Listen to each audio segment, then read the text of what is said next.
안녕하세요. 행정학 강의하고 있는 김재중 강사입니다. 자, 최근에 제가 유튜브 채널 통해서 제 키워드 요약 강의를 업로드를 하고 나서 자료 요청을 주신 분들을 좀 분석을 해봤거든요. 7급, 9급 준비하신 분들이 물론 많이 계셨지만 최근에는 행정사, 행정학을 준비하신 분들도 많더라고요. 그래서 행정사 같은 경우에는 1차 시험에 행정학이 있지만 좀 빠르게 점수를 획득하시고 2차 시험을 준비를 하셔야 되는데 기존의 어떤 강의들이 너무 7급, 9급 행정학 시험처럼 너무 많은 이론적인 내용들이 많아서 아마 요약 강의를 찾으신 것 같더라고요. 그래서 제가 기존에 무료로 업로드 시켜드렸던 이 요약 강의 이외에 행정사에 딱 시험에 맞춰가지고 제가 문제풀이 강의를 하나 개설하게 되었어요. 세부적인 내용은 차차 말씀을 드릴 거고요. 여기 화면에 보시는 것처럼 일단 제 소개부터 먼저 좀 드릴게요. 아마 행정사를 공부하시는 분들 중에 제가 좀 생소하실 수가 있을 텐데 일단 저는 강사 생활을 하기 전에 기존에는 공직 생활을 한 8년 정도를 했었어요. 그래서 과거의 이름은 이제 행정고시였죠. 지금은 이제 5급 공채 시험을 바뀌었는데 행정고시 55일 합격해서 행정안전부 여기 적어놨죠. 행정안전부하고 주로 저는 이제 울산광역시에서 기조실에서 오래 근무를 했어요. 예, 기획 담당을 좀 많이 했었고요. 그리고 그 사이에 국비지원 유학으로 KDI하고 그리고 미국 미주리 대학의 연계대학이거든요. 그래서 국비지원으로 석사학위를 취득했고요. 그 이후에 제가 퇴직을 하고 7급하고 9급 행정학 위주로 행정학 강의를 진행을 하고 있었어요. 자, 그리고 제가 그래서 뭐 제 이력은 이제 공직생활 이력 간단히 말씀을 드렸고요. 그래서 이 공직생활을 바탕으로 해서 다른 행정학 강의하시는 분들과 어떤 차이가 일단 있냐면 일단 저도 뭐 2차 논술심이 있으신 과목이잖아요. 시험이잖아요. 저도 이제 5급 공채 시험을 볼 때 2차 시험을 봤어요. 그러니까 그 쓰는 게 굉장히 어렵다는 걸 너무 잘 알고 있고 저도 1차 시험 객관식이고 2차 시험 주관식이었는데 1차 객관식은 이 떨어지면 절대로 안 되지만 또 많은 시간을 투자하기는 참 힘들단 말이에요. 그래서 그 지금 현재 행정사를 준비하신 분들의 어떤 수험 부담이랄까요? 고민일까요? 이런 것들을 저도 너무 잘 알고 있는 부분이에요. 그래서 60점만 넘으면 되는데 걱정을 하시다 보니까 또 너무 과하게 공부하는 게 아닐까. 또 그렇다고 하기엔 또 너무 가볍게 공부하기엔 좀 불안하시죠. 그래서 제가 이번 이 강의 이 개설한 목표도 최소한의 노력으로 60점을 빨리 획득하실 수 있게끔 만들어 놓은 게 이번 커리큘럼의 메인 취지예요. 그래서 1차 시험은 평균 60점만 넘어가면 되죠. 이게 뭐 제가 알기로는 혹시 제가 잘못하고 있을 수도 있겠지만 제가 알기로는 60점 넘으면 그냥 끝이죠. 그냥 2차 시험 잘 보시면 합격하시는 시험인데 1차 시험에 너무 힘을 실다 보니까 2차 시험 또 몇 달 있다 보셔야 되는데 지장을 초래하죠. 그래서 저는 확실하게 말씀을 드릴 수 있는 게 딱 이번 강의 통해서 여러분들 행정학, 최소한 행정학, 민법, 행정법 있지만 행정학에 대해서는 최소한의 노력으로 최대한 빨리 점수를 받게 해드리는 게 이번 강의의 목표예요. 그래서 사실은 7급, 9급 공무원 시험이나 아니면 제 카페에도 많으신 경정, 승진 시험 이런 시험들은 이 시험을 준비하신 분들이 굉장히 에너지를 많이 쏟아서 공부를 해야 되는 과목이에요. 왜냐하면은 시험 한 번에 바로 입직이잖아요. 바로 이게 취업이잖아요. 뭐 경정, 승진도 마찬가지예요. 제가 경찰 공무원 잘 모르시겠지만 경정이면 경찰에 되게 간부 공무원들이에요. 그러니까 간부 공무원 되기 위해서 시험으로 보기 때문에 굉장히 행정학 공부하시는 양도 많고요. 저한테 질문하시는 내용을 봐도 굉장히 수준이 높아요. 그런데 행정사, 행정학은 1차 과목에 불과하고요. 그것도 뭐 이 상대평가가 아니라 절대평가잖아요. 그렇기 때문에 절대로 똑같은 방식의 강의나 똑같은 방식으로 공부를 써가지고는 굉장히 비효율적으로 될 수밖에 없어요. 그래서 물론 제가 그 전에 행정사 강의를 오픈하기 전에는 그냥 제 강의가 마음에 드셔가지고 기본 강의 들으시고 제 기본서 보시고 행정사 시험 잘 봤던 분들 많이 계셨어요. 근데 점수를 보면 거의 88점, 92점 이렇게 받으셨더라고요. 근데 아마 후기를 많이 보셔서 아시겠지만 지나치게 이 1차 시험에 너무 힘을 쓰시게 되면 2차 시험을 공부하시는데 불안감을 많이 느끼실 거예요. 그리고 기존의 어떤 분량이 많은 기본 강의, 뭐 심화 강의 앞에 다 거치시게 되면 물론 점수는 잘 나와요. 점 잘 나오는데 처음부터 그렇게 힘들게 힘을 많이 빼시면은 2차 시험 공부하시는데 굉장히 큰 지장을 초래하실 거예요. 지금 제가 오리엔테이션 듣고 듣고 계신 분 중에 물론 이제 기본 강의를 어느 듣고 제 강의를 듣고 계신 분도 계시겠지만 혹시나 내가 아직 기본 강의 많이 안 들었다면 기본 강의를 더 들을 생각하지 마시고요. 이 강의를 먼저 다 들으시고 거꾸로 기본 강의 이 강의에서 혹시나 내가 조금 더 고득점을 위해서 좀 더 해보겠다 하신 분들만 거꾸로 이론 강의를 보시면 돼요. 제가 거듭 말씀드려요. 60점만 받으시면 되는 시험이에요. 그렇기 때문에 기출 문제 먼저 보시는 게 맞는 시험이에요. 저도 뭐 행정고시에서 합격을 했고요. 입직한 후에도 수많은 시험에서 딱 시험의 목적에 맞춰서 공부를 했을 때 최대한의 결과를 얻을 수가 있더라고요. 제가 만약에 뭐 7급이나 9급 수험생이라면 당연히 제가 기출문제 풀라고 먼저 얘기를 안 했을 거예요. 당연히 이론부터 천천히 다 듣고, 왜냐 그 친구들은 최소한 수십 대 1을 뚫고 합격을 해야 되기 상대평가이기 때문에 정말 치열하게 공부를 해야 되거든요. 근데 행정사에서 1차 시험 그중에서 행정학은 그렇게 공부하시면 오히려 더 불리하실 수 있다는 거예요. 자, 그래서 60점만 넘어가면 된다. 60점이면 전체 행정사 시험 25문제 정도 된다고요. 우리 통계적으로 계산해 보자고요. 그러면 정확히 여러분들이 맞히셔야 될 문제는 13문제 맞히면 돼요. 13문제면 52점 나와요. 정확히 맞히면 되는 거예요. 그리고 거기에다가 12문제를 그냥 찍는다고 하더라도 우리 통계적으로 2문제 이상 맞게 돼요. 2문제 이상 최소한. 물론 제 이번 강의 목표는 확실하게 맞힐 수 있는 문제를 가지고 60점 넘는 거예요. 나머지 다 찍더라도 몇 문제 더 맞겠죠. 그럼 여유 있게 넘을 수 있는 거예요. 그리고 실제로는 이 200문제 정도만 여러분들이 잘 반복을 하시더라도 제 생각에는 70점 이상은 매우 무난하게 받을 거예요. 매우. 힘 너무 빼지 마시란 말씀이에요. 자, 그래서 제가 하나 적어놨어요. 밑에 하나 더. 1차 시험 과목에 대한 욕심은 금물이야. 여기 또 공부를 좀 더 하셔야 되다 욕심 때문에 행정 뭔가 잘 모르니까 내가 동영 모의고사 풀거나 아니면 기출문제 풀더라도 한 60점, 70점 나온단 말은 사실은 내가 잘 모르고 풀어도 그 정도 점수가 잘 모르고 풀었을 때 느낌이 6, 70점이잖아요. 내가 잘 알고 푼다면은 그 시험은 내가 한 90점 넘는 시험이에요. 그래서 불안하시잖아요. 내가 잘 모르는데 괜찮을까? 괜찮아요. 왜냐? 딱 시험 봤을 때 70점, 60점 여기 이거만 넣으면 되기 때문에 조금은 불안한 마음을 가지시더라도 어쩔 수 없다. 그냥 2차 시험 공부하셔야 되니까 최소한만 공부하셔야 된다. 계속 말씀드릴게요. 그래서 강의 방향도 전혀 달라요. 9급이나 7급 시험 같은 경우에는 제가 행정학 초심자부터 해서 뭐 기본 강의, 심화 강의, 또 진도별 기출 문제, 또 뭐 동형 문제, 그 다음에 뭐 시행착오별 문제 정말 많은 제가 풀이를 해드려요. 근데 이 행정사 행정학은 60점만 넣으면 된다.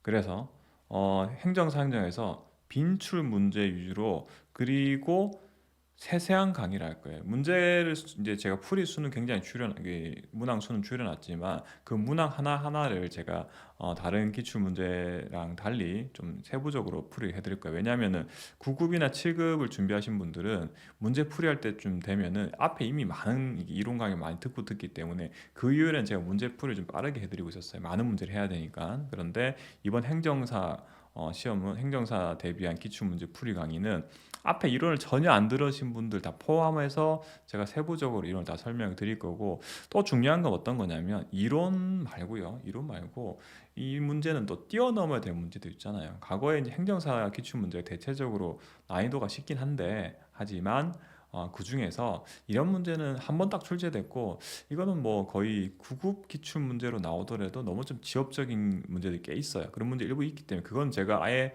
스킵을 하라고 말씀드립니다. 뛰어넘으라고 말씀드려요. 그런 문제는 여러분들이 못 맞히시더라도 합격하시는데 전혀 지장이 없어요. 오히려 나의 어떤 공부 분량만 늘어나게 하는 것들이죠. 그런 건 제가 중간중간에 이런 문제는 제가 그냥 넘어가시라고 말씀을 드릴 거예요. 그런 걸 여러분들이 이제 이 기출 문제만 독학하신 분들 잘 모르시잖아요. 이게 어떤 게 빈출되는 문제고 또 어떤 게 이거 그냥 뛰어넘어야 될 지엽적인 문제는 잘 모르시기 때문에 그것 때문에 강의를 들으시는 거예요. 전혀 다른 접근 방법이 필요하다.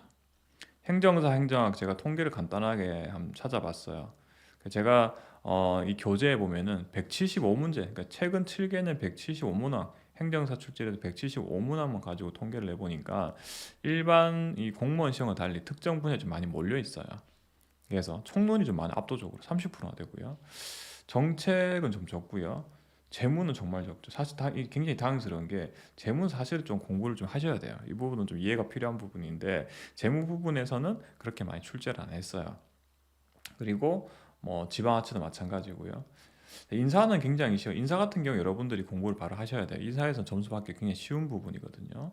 조직도 제가 보니까 제가 밑에 세 번째 특징이 좀 또 세부적으로 적어놨는데 행정사 행정학은 이렇게 영역별로도 조금 편중이 심하지만 그 영역 안에서도 공무원 행정학에서는 좀 자주 출제됐던 분야들이 행정사에서는 전혀 안 출제가 되지 않기도 해요. 그런 다 빼버려야 돼요. 그러니까 굉장히 영역이 좁다고 보시면 돼요. 9급 행정학이나 아니면 7급 공무원 행정학보다는 영역이 좀 많이 좁다. 그렇기 때문에 제가 이 그 기출 유학집 있죠. 키워드 요약집. 키워드 요약집 때도 사실은 이제 7급, 9급 기출 문제를 위주로 만들다 보니까 오히려 분량이 많아요. 이 행정사 준비하신 분들한테는 너무 많은 키워드라고 생각을 해요. 그렇기 때문에 제가 이런 다소 처음에 이론적 배경이 없으시더라도 일단은 이 행정사에서 출제되는 행정 문제를 먼저 풀어보시고 거꾸로 키워드 요약집을 보시면 돼요. 제 거. 자, 그래서 이게 특징이고 순서 제가 적어놨어요.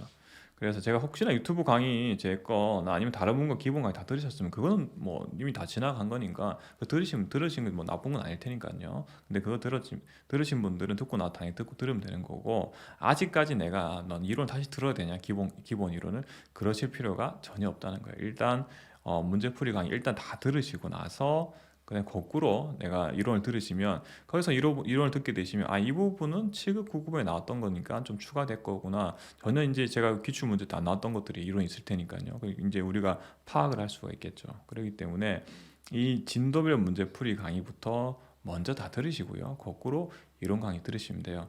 이제 아주 이상하다고 생각하실 분 계시겠지만 뭐 저뿐만 아니라 여러분들도 좀 쉽게 쉬운 시험에 빠르게 점수 받는 방법 다 해보셨을 거예요. 어떤 거냐면 운전면허 시험 생각하시면 돼요.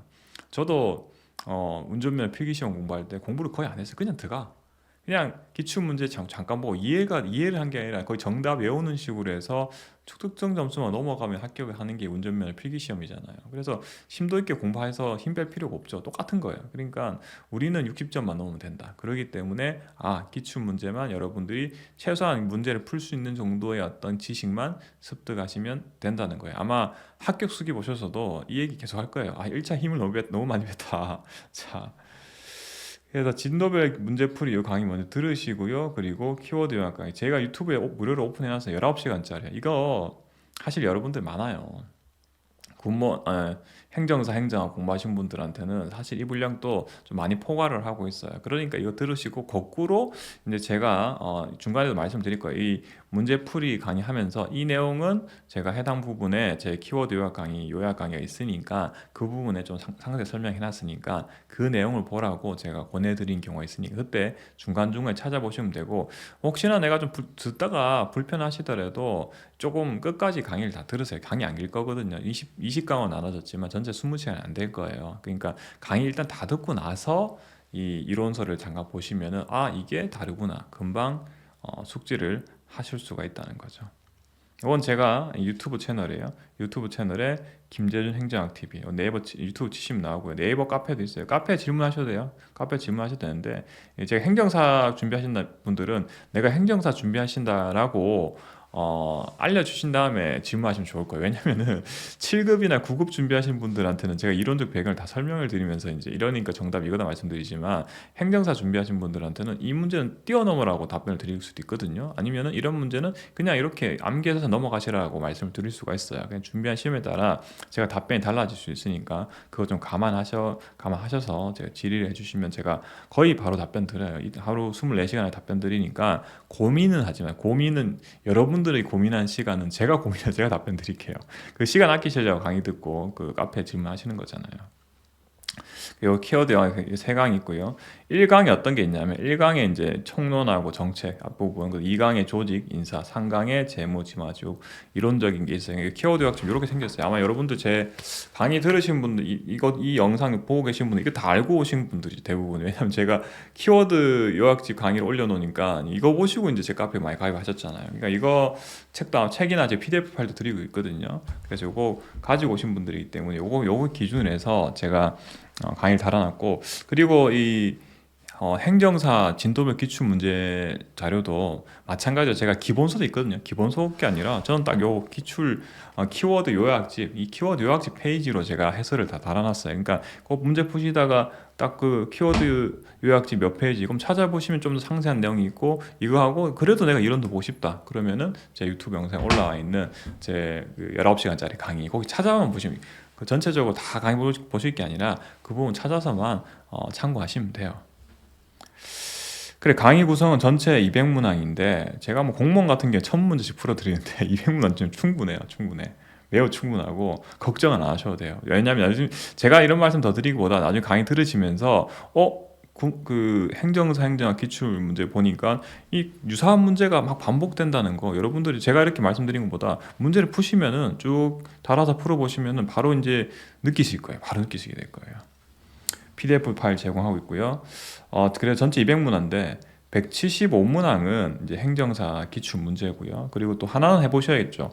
동형 모의고사 제가 1회 할 거예요. 근데 여기 동형 모의고사는 역시나 7급이나 9급에서는 제가 출제했던 문제랑 완전 스타일이 다르고요. 일단은 뭐 행정사 같은 경우에는 오지선다죠. 오지선다기도 하고 오지선다 25문항이고, 그리고 난이도가 그 높을 필요가 없잖아요. 그래서 딱 그 행정학 기출 문제에서 그나마보다는 뭐 빈출됐던 거 있죠. 빈출됐던 문제 위주로만 해서 제가 25문제 조금 스타일 살짝 바꿔가지고 제가 문제로 올려드릴 거예요. 그래서 전체 200문제 이렇게 돼 있고요.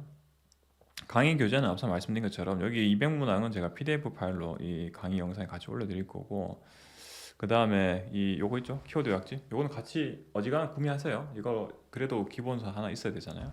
그래서 기본서 두꺼운 거는 필요 없고요. 얘만 하나 쓰면 돼요. 얘만 하나만.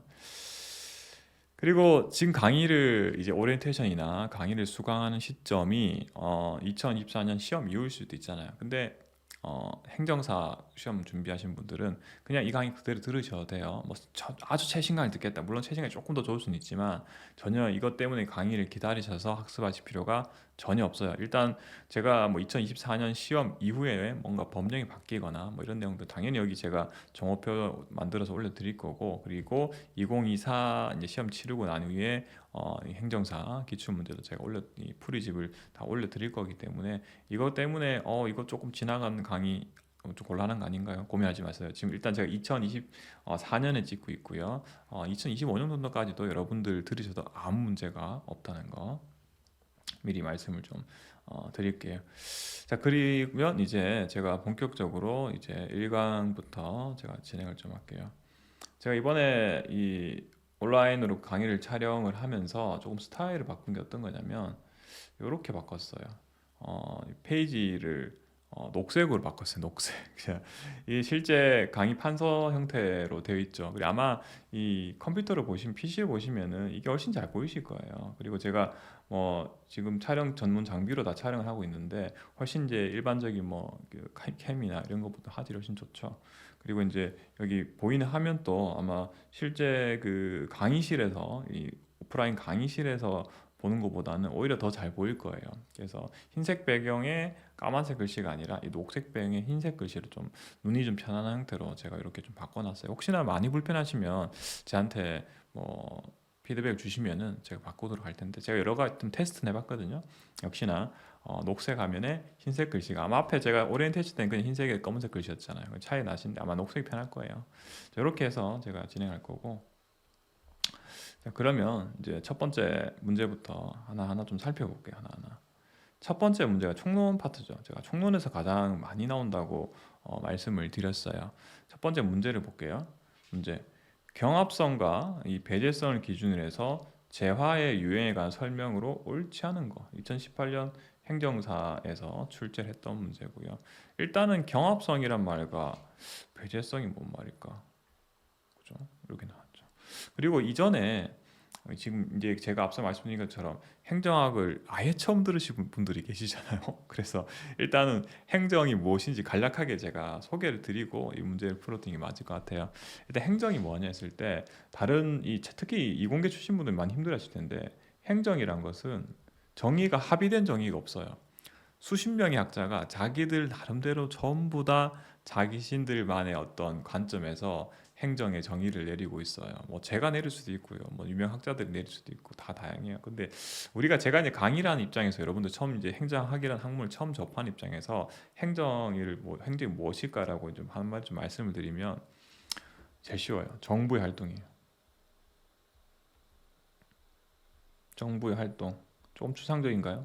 제가 이제 실제 예시를 들어서 좀 말씀을 드려볼게요. 청년들의 취업 문제가 심각하다고 하고 있잖아요. 이게 사회 문제가 있단 말이에요. 문제가 있으니까 취업 문제가 심각하니까 결국은 취업 지원 정책을 내죠. 취업 지원 정책. 이게 정부의 활동이죠. 이게. 코로나가 터졌어요. 코로나가 터졌으니까 이 코로나 확산되는 걸 방지하고요. 그래서 우리 거리두기 정책 같은 거 했잖아요. 정부의 활동이 공무원들이 이제 막 문자도 보내고 그 다음에 처음에 환자가 적을 때는 막 추적도 했잖아요. 또 그런 것도 했고 그 다음에 예방 접종 같은 것도 맞게 했고요. 그리고 뭐 이 중소상공 이 중소 업체들 힘들면은 특히 이제 식당 영업 하신 분들 힘드니까 정부에서 지원금도 많이 줬죠. 이게 다 정부의 활동이잖아요. 정부의 활동. 이게 정부 활동이잖아요. 근데 이렇게 하면 너무 이제 제가 개념이 좁으니까 정부가 이러한 제가 말씀드린 취업 지원이라든가 아니면 뭐 코로나 관련돼서 방역 정책을 한다든가 이런 거 하려면 뭐가 필요하냐면 공짜로 안 되죠. 돈이 필요해요. 돈. 정부의 돈은 뭐겠어요? 우리가 내는 세금이잖아요. 세금이 이제 정부 입장에서는 돈이 재원이죠. 자기들이 어떤 쓸 수 있는 재원이 되는 거고요. 그 다음에 이 공무원 또 사람도 필요하죠. 돈 필요하고요. 사람 필요해요. 그리고 이러한 업무를 수행할 이 조직이라는 게 필요해요. 예를 들어서 돈 관련해서는 어떻게 세금을 거두고 어떻게 쓸 것인가 이게 중요하거든요. 이게 파트 5에 나오는 재무 파트예요. 이게 돈 관리하는 거. 사람도 관리해야 돼. 공무원들 관리하는 거죠. 공무원들을 채용하고 보수를 주고 승진시키고 또 잘못하면 징계 주고 뭐 이런 거 해야 되잖아. 이게 인사에서 배워 인사. 조직은 이런 거예요. 최근에 뭐 이런 거 해볼까요? 최근에 4차 산업혁명이 유행하게 4차 산업혁명이 유행을 하고 있거든요. 자, 만약에 4차 산업혁명을 담당하는 부처가 없었어요. 조직이 없었어. 정부에서 이러한 담당하는 기관이 없었어. 기관을 할게요. 여러분들 좀 익숙하시면. 기관이 없으면은 이 4차 산업혁명을 담당할 만한 기관을 만들면 돼. 4차 산업혁명 이렇게 이제 예를 들어서 환경부나 뭐 국토교통부나 이런 부처럼 정부 부처를 하나 만들면 되잖아요. 그러니까 이런 정부에서는 이런 활동을 하기 위해서는 돈도 필요하고 사람도 필요하고 그리고 이 사람들이 모임인 이 조직도 필요하다는 거예요. 이 세 가지예요. 그러면 재무, 인사, 조직 이 세 가지를 잘 관리를 하면 돼요. 관리를 하면 돼. 누가? 제일 정부 행정부의 수반인 대통령이. 그러니까 대통령이 이 정부 조직을 잘 관리한다는 것은 무엇이 필요하냐? 돈 관리 잘하면 되고 사람 관리 잘하면 되고 조직 관리 잘하면 되는 거야. 이게 핵심이야. 이 정도만 여러분들이 머릿속에 두시고 가시면 되고 근데 아직 파트 2 부분 제가 말씀 안 드렸어요. 파트 2에 뭐 있었냐면 이 정책이란 데가 나와요.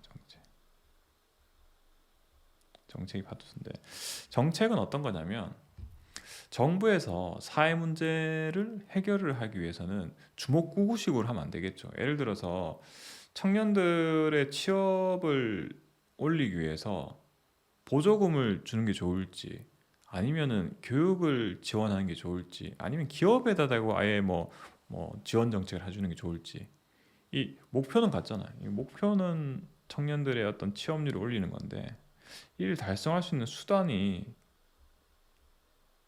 둘이 인과관계가 없으면은 잘못된 이 수단을 채택을 하게 되겠죠. 예를 들어서 청년들의 취업률을 올리기 주기 위해서 청년들한테 뭐 매달 100만 원씩 지원금을 준다고 가정해 볼게요. 근데 청년들이 이 100만 원 받아서 취업은 안 하고 오히려 더 돈 100만 원 받으니까 좋네. 취업 안 하고 집에 노는 거란 말이죠. 그러면 이제 실패하죠. 목표 달성 못한 거잖아요. 그러니까 이런 거에 대해서 정부가 사회 문제 해결을 위해서 여러 가지 이 수단들, 목표가 있고 이를 달성할 수 있는 여러 가지 수단들을 잘 연구를 해서 적절한 수단을 채택을 해야 되죠. 이해되시나요? 자, 그래야지 이게 올바른 정책이 되는 거예요. 근데 이런 거 많이 들어보셨죠? 정부의 잘못된 수단을 채택해 가지고 탁상공론, 그러니까 책상에 앉아 가지고 자기 머릿속에서 생각해서 이 솔루션 쓰다 보니까 실제 현실에서는 제대로 작동 잘 안 되는 정책들, 그 탁상공론이라고 하거든요.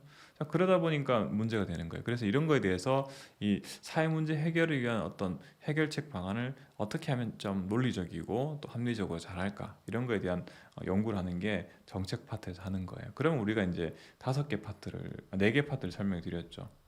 파트 2에 나오는 정책, 그리고 돈 관리하는 거 재무, 그리고 파트 3에 나온 조직, 그리고 사람. 그러니까 두 가지가 말씀 안 드렸어요. 또 하나는 어떤 거냐면 어, 지방자치가 있어요. 지방자치. 파트 6예요. 지방자치는 사실은 제가 완전 전문 분야라고 보시면 되는데, 강사로 전문 분야가 아예 이제 실무를 많이 했기 때문에 제가 지방자치단체 울산광역시에 근무를 오래 했으니까 지방자치에 대해서 너무 잘 알고 있는데, 지방자치 파트는 어떤 거냐면 우리나라는 지방자치제를 실시하고 있어요. 당연히 좀 당연하게 생각하시겠지만 사실은 지방자치를 안 한 적이 있거든요. 예전에는 이 민주화가 되기 전에 지방자치를 안 했어요. 지방자치가 어떤 말이냐면 지방자치는 지방에서 스스로 다스린단 말이에요. 지방에서 스스로. 왜 스스로 다스리냐? 지역 주민들의 어떤 수요가 다 다르기 때문에 그 수요에 맞게끔 행정 서비스를 제공해야 된다가 기본적인 취지예요. 그러니까 예를 들어서 부산광역시 기장군에 사는 주민들이 원하는 행정 서비스랑 서울특별시 동작구가 원하는 서비스, 그 주민들이 원하는 서비스가 다르단 말이에요. 그러단 말은 그 주민들의 어떤 요구가 다르면 그 요구에 맞춰서 그에 맞는 행정 서비스를 제공해야 되죠. 근데 그에 맞는 행정 서비스를 제공하려면 부산광역시 기장군청에 권한이 있어야 돼. 그리고 서울특별시 동작구청도 그 지역 주민에 맞는 행정 서비스를 제공할 수 있는 권한이 있어야 돼요.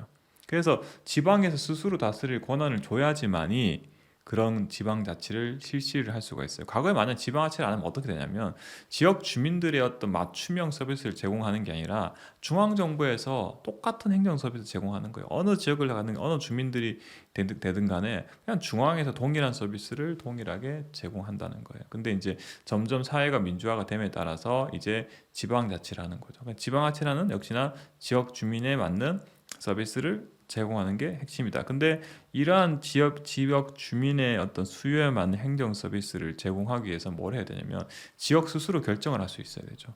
그래야지 중앙에서 이 제공한 서비스가 아닌 지역 주민들이 맞는 걸 줄 수 있잖아요. 권한이 있어야 된다는 거죠. 그 권한을 대행할 사람이 필요해요. 지역 주민들이 직접 나서서 결정 못 하니까 그 지역 대표들을 선출해야 된다는 거죠. 역시 이게 지방선거예요. 그러니까 예를 들어 동작구청장이 있고 동작구의회가 있어요. 그럼 거기서 이 주민들이 지방 선거에서 투표를 통해서 그 사람들을 선출하고 나면 그 사람들이 이런 의사 결정을 해서 정책을 집행을 하는 거죠. 결정을 하고. 자, 그게 이제 지방자치 파트의 메인 핵심이 되는 거예요. 현재 우리나라는 예를 들어 내가 서울특별시에 거주를 하고 있다. 그러면은 기초지방자치단체인 예를 들어 동작구 구청장에 투표를 하고요. 그다음에 동작구 의회 의원에 대해서도 투표를 하고. 이게 끝이 아니죠.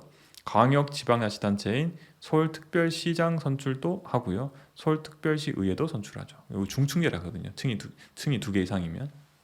그래서 이러한 중층제적인 지방자치를 실시를 하고 있어요. 그 부분은 제가 이제 문제 풀면서 상세히 말씀드리기를 하고요. 그래 대략적으로 이제 5가지 말씀드렸죠. 이제 정책, 조직, 그리고 인사, 그리고 재무, 지방자치까지 이걸 왜 하는지에 대해서 간략하게 말씀을 드렸어요. 그럼 총론은 뭐냐? 총론은 기타 등등이야. 음. 총론은 기타 등등이다. 기타 등등. 이것저것. 그러니까 주제가 이게 다 아주 뭐랄까요?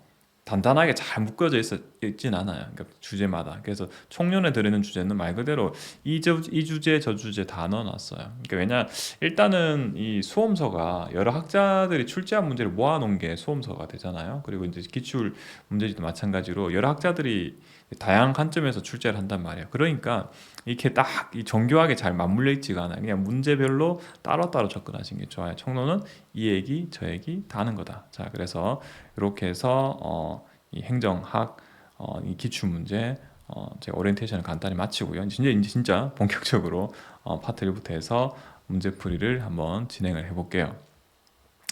자, 첫 번째 총론에서 첫 번째 문제는 이제 경합성이란 말과 이 배제성이란 말이 나왔거든요. 그런 다음에 재화의 유형에 관한 설명으로 옳지 않은 것은, 이 문제는 행정학 수험 이 공무원 행정학 이 문제에도 엄청나게 자주 나온 문제고 경제학 그러니까 경제학에서도 출제를 자주 하는 문제예요. 행정사에서도 자주 하고 있어요. 어떤 거냐면 이 재화, 정부가 제공하는 재화의 종류를 네 가지로 나눌 수가 있어요. 네 가지로 나누는데 이거를 이 구분 기준 이 곱하기 2 표거든요. 표를 이렇게 하나 만들어 놨죠. 경합성 여부랑 배제성 여부 가지고 이렇게 표를 하나 만들었어요. 일단은 경합성의 의미를 아셔야겠죠. 경합한다, 다투다 말이잖아요. 이 말이에요. 예를 들어서 내가 출근길 시내 도로 막 꽉 막히고 있어요. 꽉 막히고 차가 천천히 가고 있는데 내가 차를 한 대 더 몰고 들어가면은 차가 좀 더 막히겠죠. 즉 나의 어떤 이 도로 이용 행위가 다른 사람의 도로 이용 행위에 영향을 주고 있죠. 그리고요. 뭐 이런 거 좀 비유를 들어볼까요? 내가 친구랑 같이 피자를 먹으러 갔어요. 둘이 먹으러 갔어요. 둘이 먹으러 갔는데 한 판 나눠 먹고 있는 상황이야. 내가 많이 먹으면 내 친구는 적게 먹을 수밖에 없죠. 영향을 미치고 있는 거죠. 이거는 경합성이라고 해요. 경합적이라고 해요. 경합적. 반대로 비경합적이란 말은 내가 소비를 더한다고 해서 다른 사람 소비에 영향을 안 주는 게 비경합적이라고요. 뭐 예시 나온 게 어떤 거냐면 공기 같은 경우에는 내가 숨을 좀 더 쉰다고 해서, 물론 밀폐된 공간 아니고요. 이게 오픈된 스페이스에서 어, 오픈된 공간에서 내가 숨을 더 쉰다고 해서 다른 사람이 숨을 더 못 쉬거나 이러진 않잖아요. 비경합적이라고 하는 거예요. 아니면 뭐 케이블 TV 생각해보고, 요즘 뭐 케이블 TV 잘 안 보지만 인터넷 생각해볼까요? 내가 인터넷 옆집이 이용하고 내가 좀 더 이용한다고 해서 무선 인터넷은 물론 영향 받겠지만 유선 같은 경우는 거의 영향 안 받잖아요. 그죠?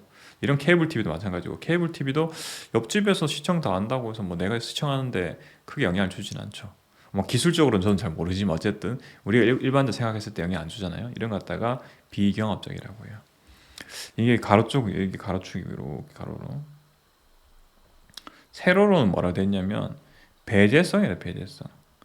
배제성이 있단 말은 가격을 지불한 사람만 이용하게 하면 배제성이 있어요. 예를 들어서 내가 극장에 갔어. 그러면 극장에서 표를 끊어서 이 지불하고 나야지 내가 극장에 들어갈 수 있잖아요. 그럼 돈 안 낸 사람 못 들어가잖아요. 이건 배제성이 있는 거예요. 가격 지불 여부를 가지고 차별하면은 배제성이 있다. 누구나 다 공짜로 이용할 수 있다. 그럼 비배제성.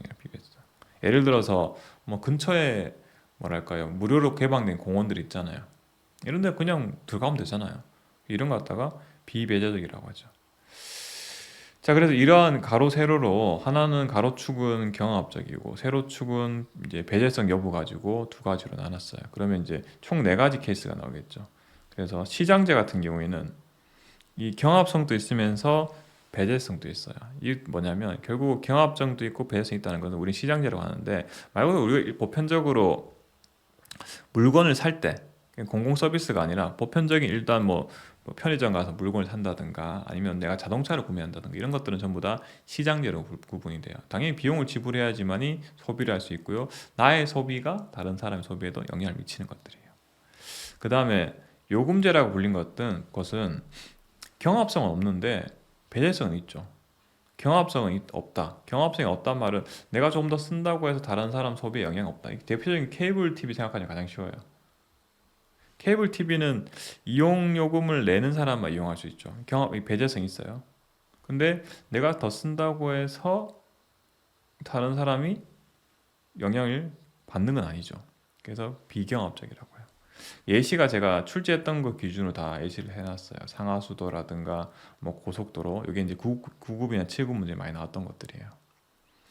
세 번째가 공유제라는 게 있어요. 공유제. 공공재가 아니라 공유제예요. 공유제는 경합성은 있어요. 그러니까 내가 소비를 하면 다른 사람 소비에 영향을 줄 수밖에 없지만 근데 누구나 다 공짜로 쓸 수 있어요. 배제성, 비배제성이라고 해요. 자, 그래서 이 공유제 같은 경우에는 공유지의 비극이라 이거 아마 들어보신 분들 계실 거예요. 공유지의 비극을 일으킨다고 하죠. 이거 어떤 거냐면 이런 거예요. 여기 목초지라고 하죠. 목초지. 우리나라는 사실은 목초지가 그리 많지는 않을 텐데 미국과 목초지 많아요. 제가 이제 공부하던 미주리대 같은 경우 미주리주가 굉장히 시골주예요. 그러니까 도시가 막 큰 도시에 있는 주가 아니라 거의 다 이 평지에다가 벌판이야. 산도 없어요. 지평선이 보여요. 근데 거기 목초지에 뭐가 있냐면 소가 있어요. 소. 제가 그림 잘못 그려요. 소가 있는데 이 목초지에는 누구나 다 이 소를 풀어서 키워서 소를 판매할 수가 있어요. 공짜란 말이에요. 근데 소를 많이 풀면 풀수록 내가 많이 풀어버리면 다른 사람 많이 이용 못하죠. 그래서 경합성은 있으면서 공짜로 쓸 수 있는 거 비배제적이죠. 근데 공짜라고 했잖아요, 제가. 그럼 소 키우는데 공짜란 말이에요. 내 인력은 좀 들겠지만 그 목초지 이용료 공짜니까 뭐 이 나의 합리적이고 이기적인 선택은 뭐겠어요? 무조건 많이 소를 많이 키우는 거죠. 그죠? 그게 이득이니까. 근데 서로 그 생각 안 하겠어요? 나만 그 생각했나? 아니죠. 모든 사람들이 그 생각하고 있단 말이에요. 그러니까 서로 많이 풀어버리니까 이 적정 이 목초지에서 키울 수 있는 이 주어진 이 목초지에서 이 키울 수 있는 소 마리수가 정해져 있으니 가령 뭐 100마리 할까요? 한 100마리 정도만 키우는 게 적절한데 서로 뭐 남 생각 안 하는 거죠. 그러니까 서로를 많이 풀어버리니까 결국은 이 목초지가 못 쓸 만큼 망가져 버린다고 해요. 자, 그래서 이걸 공유지의 비극이라고 해요. 서로 이기적인 어떤 생각을 가지고 이용을 하다 보니까. 그래서 이러한 공유지의 비극을 방지하기 위해서 사유화시키자라는 의견도 있어요. 사유화 무슨 말이냐면 이렇게 목초지가 있으면 그냥 그 말 그대로 공짜로 서로 각자 함께 쓰지 말고 나누자. 예를 들어 4등분하자. 여긴 내 거, 여긴 네 거, 여긴 너 거. 이런 식으로 해서 4등분한 다음에 서로 사유지가 돼버리면 내 땅인데 내가 마음대로 쓰겠어요? 안 쓰죠. 못 쓸 만큼 망가뜨릴 정도로 막 쓴 게 아니라 효율적으로 잘 쓰겠죠. 관리를 잘하고. 이게 이제 첫 번째 방법이고 아니면 정부가 규제를 할 수도 있어요. 정부가 이런 거야. 야, 너네들 마음대로 쓰지 마. 한 집당 한 마리씩만 키워. 이렇게 규제할 수도 있고요. 세 번째는 가장 이상적인 방법이에요. 공동체가 스스로 해결해. 마을 사람들이 모여서 야, 우리 이렇게 하니까 안 되잖아. 다 망해버리잖아. 우리 이제 1년에 뭐 몇 마리씩만 풀자. 아마 우리나라 이 농촌 말고 어촌 가면 이런 게 있죠. 어촌에 가면은 이 그 고기 잡을 수 있는 기간 막 정해져 있잖아요. 마리수라든가. 이게 다 사실은 공동체가 스스로 정한 거예요. 망하지 않도록 하기 위해서. 아니면 물고기 잡을 때 이렇잖아요. 뭐 아주 작은 건 잡지 못하거나 아니면 이 산란기 때 암컷 잡지 못하게 한다든가 이런 것들이 있잖아요. 다 이게 이제 공동체가 스스로 물론 법으로 정할 수도 있지만 공동체가 스스로 정했다. 마지막으로 공공재예요. 공공재는 경합성도 없고요. 그 다음에 배제성도 없어요. 가장 쉽게 생각할 수 있는 게 국방 같은 거예요. 국방은 어떤 거냐면 누군가는 해야 되죠. 근데 서로 자기는 필요 없다고 해요. 무임승차 문제가 발생. 가령 이런 거예요. 예를 저한테 와서 누가 물어보는 거예요. 야, 너 국방 서비스 필요하지 않니? 아마 또 너가 국방 서비스가 우리나라 없으면 외국에서 이 침략할 수도 있어. 하는데 저는 필요 없다고 할 거예요. 왜냐면은 누군가가 대신 나 대신에 군대에 가면은 난 보호받을 수 있잖아. 나만 딱 빼가지고 보호 못하는 게 아니잖아요. 그러니까 대한민국에 거주하는 것 자체가 국방 서비스를 받고 있는 거죠. 지금 제가 강의하고 있는 지금 이 순간도 전방에서는 군인들이 이 북한군이 못 내려오도록 막고 있는 거잖아요. 그래서 배제성도 없고요. 내가 뭐 이렇게 보호를 받는다고 해서 다른 사람 보호받는데 영향을 주지도 않죠. 그 상황이에요. 그러니까 서로 같은 생각하는 거야. 내가 실제로 마음속으로 필요하긴 한데 옆 사람이 제공을 하면은 나는 공짜로 얻을 수 있잖아요. 너가 대신 나 대신 군대 가면은 내가 혜택을 볼 수 있잖아요. 옆 사람도 같은 생각 안 하겠어요? 그럼 그 사람도 같은 생각하고 옆에 사람도 같은 생각하고. 그래서 공공재 같은 경우에는 시장에서는 공급이 될 수가 없어요. 공급이 아예. 무조건 정부에서 나서 가지고 강제로 보내야 돼, 강제로. 그죠? 그러니까 징집제잖아요, 징집제. 그리고 세금을 걷어서 국방 방어 이 방위용품을 구매를 하잖아요. 방위 뭐 전투기라든가 아니면 뭐 탱크라든가 세금을 통해서 강제로 세금을 걷어서 구매를 하잖아. 아니면은 아무도 세금 낼 생각이 없어. 서로 필요 없다고 하죠. 서로 무임승차를 생각하고 있으니까. 자, 그래서 이런 공공재가 무임승차 문제가 발생한다는 거죠. 우리 이런 거 많이 봤어요. 언제 많이 봤냐면 저